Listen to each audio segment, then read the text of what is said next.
Colombo is agog with Oktoberfest. In 1810, in Bavaria, when King Ludwig got married, he invited the entire city for his wedding. He repeated this every year, and by the end of the 1800s, beer was all the rage and Oktoberfest began. The original Oktoberfest happens in Munich in September, not October, with beer from 6 Munich breweries and starting off with the mayor tapping the keg with a hammer. Welcome to Kaleidoscope, where we're positive, daring, different. On the show today, we get a first-hand account of the Big C, get a handle on operational excellence, and chop some veggies with an entrepreneur. Did you know that Kaleidoscope is on YouTube, Facebook, Instagram, and LinkedIn? Follow, like, and subscribe for more. A wonderful thank you to our brilliant sponsors, Srilanka Life, CDB, and The Daily Morning. CDB Hybrid Leasing. Enjoy exclusive interest rate and much more for hybrids, plug-in hybrids, and EV vehicles. Looking back at the week that was on CDB Snapshot, Sri Lanka's Industrial Production Index reports a 1.2% growth in August. Sri Lanka applies for membership in BRICS and the New Development Bank. Discussions are nearing completion for a $5 billion road and rail link between India and Sri Lanka. Sri Lankan Prasantha Vinod wins the Behaviour Mammals category at the Wildlife Photographer of the Year Awards in London. Bao Li and King Bao, two giant panda diplomats, head for a while to the Smithsonian in Washington, D.C. The Sahara Desert floods for the first time in decades with nearly 8 inches of rain in some places. Pet owners are sending their cats and dogs to work part-time in cafes in China to earn snack money.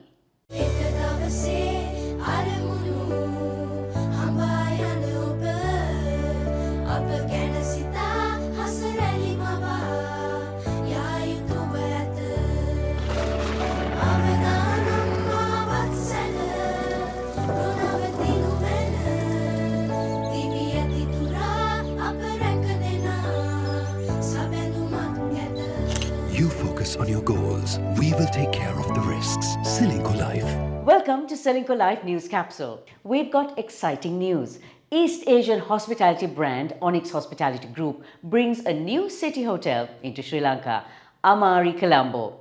I had a pre-opening chat with Senior Vice President and Head of Operations of Onyx Hospitality Group, Harold Olaya Leon, on the Amari recipe for operational excellence. Now, you're opening your very first property in Colombo, really, as a city hotel. What are you seeing of the hospitality industry? What are the strengths? What are the areas that's not hot? Sri Lanka is positioning itself at a very hot spot in the hospitality and the tourism industry, and we couldn't be more happy than to be back in Colombo, with the opening of Amari Colombo over the next few weeks. There are also many other properties coming into the market, so that is a good thing. It's a good momentum for the market. There will be the opportunity to bring our Thai brand into the market to give people the opportunity to experience our Thai hospitality. Our key motto for our brand Amari is basically to transform moments into memorable experiences. So that's what we really want to bring into the market.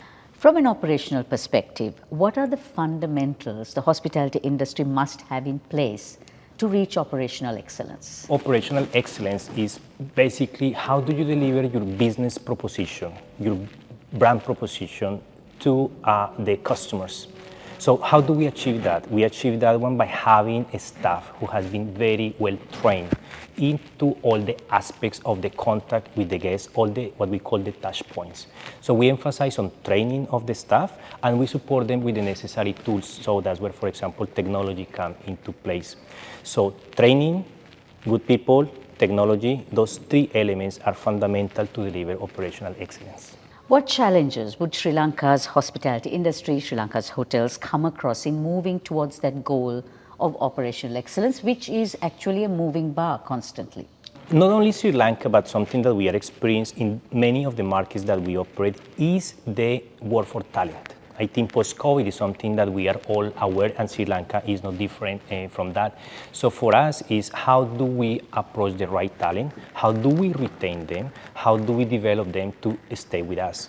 Once you have the good talent, you can then deliver on your promise, and we can, as a brand, as the motto of our brand, transforming those moments into memorable experiences. So staff is a big point at the moment, and it's a big focus for us. Given that you have an international chain and your unwavering commitment to operational excellence, what are the lessons that can be put into practice here in Sri Lanka? I think here in Sri Lanka, it will be very important to capitalize on the rich cultural of the country, so people will be able to come to enjoy different experiences, and how our staff at the properties help to create those experiences to the guests, make those memorable moments. Whether you are staying with us, for example, that's one kind of customer. Where you come to visit us in our restaurants, we're going to have different options for the local market. Those are ways in which we see that can be complemented. So as Maori Colombo opens, what are we to expect? You should expect a great experience. That's what we are focused on.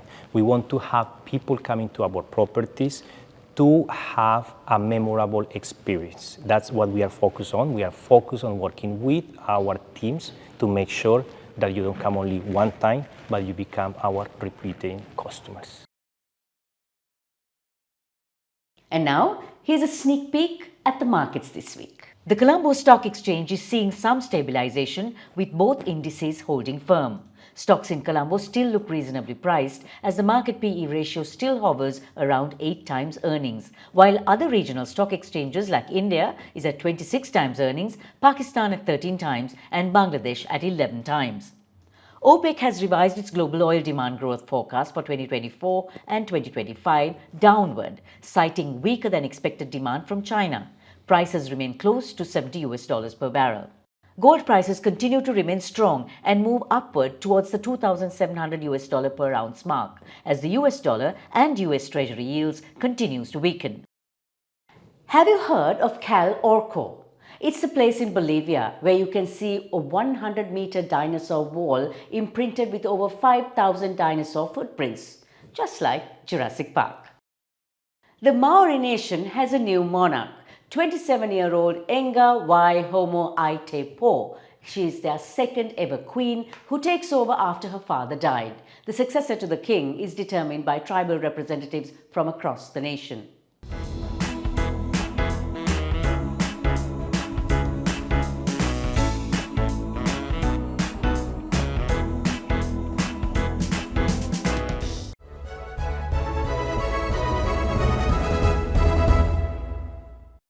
While culturally, Sri Lankans would rather not talk about cancer, the big C, the truth is that cancer is extremely common. In 2022, over 33,000 new cancer cases were reported, an incidence of 106.9 per 100,000 individuals. This Breast Cancer Awareness Month, we need to pull off the covers. How does it impact us? What recourse do we have? I invited development professional Kamani Hapugala into the studio last week to find out more about her personal experience with the big C. Your story is a double whammy. Your husband was diagnosed with cancer and then you. How did you find out about yourself? One morning in February when I was having a wash, I just was feeling, I just soaping myself, and I felt a little marble-sized thing that was moving around. And I thought, well, this is not something that should be in me. And I didn't panic at that time, but I figured, I hadn't had any pain or any kind of drawing sensation. So I knew that I needed to get this addressed. So I spoke to my husband and I said, let's, go and get it tested. And he sprang into action, because of his background, his knowledge in cancer, and having gone through all his experiences. So we went and got a mammogram done, and from there we just, diligently took the next steps that we had to. Mentally, you had a lot to deal with. How did you cope? What was most challenging? It's not uncommon to feel sorry for yourself, to go through all those, myriad of emotions that you go through. Mother, 92 years old, family, 2 children, husband, who's just coming out of all those, cancer-related experiences and things like that. And then yourself, so you have finances, household, so many things that come into your mind and you're trying to deal with it all at once. And it overwhelms you. You can't say that it doesn't overwhelm you. So what I did was I took a couple of days to kind of process all this information that I got from the doctors, from friends, and everyone who had some information about my diagnosis. So I just took those 2 days and decided to let everything kind of settle in me. But having seen my husband go through all this and knowing he's come out of it gave me that much strength. He's my inspiration, Savi, So he just gave me that courage and he said, look, we can deal with it. Look at me. I live to tell the tale. So again, oodles of information out there. How do you filter this? The most important thing here would be to first diagnose and get to the type of cancer that you have or that you have been diagnosed with, and then look at the treatment options for that particular type. Because if you take, for example, breast cancer, there are various types of breast cancers, but the options should be tailor-made for that particular, because you're looking at the behavior of the cancer, whether it's aggressive, whether it's a slow-growing cancer, whatever. So you need to make sure that your treatment, what you're reading, is around what you have been specifically diagnosed with. But it is also reading up about the effects of treatment and the alternatives that are available out there, mostly to reduce the impact of treatment. So Kamini, between your husband and you, you've dealt with multiple types of cancer. What is the biggest lesson you learned in all this? Most important would be to ensure that you go through regular testing for things that women or men are vulnerable to. Second point would be to educate yourself. There's so much. You don't need to be a doctor. You don't need to wait till it happens to you. You don't need to, feel sorry when it does happen to you. It's important just to be aware, be educated, and to make use of all the resources out there, the people out there. You may not ever need it. Hopefully, nobody else will need to have the information that I have, but it's important to share that information. It's also an opportunity to educate other people.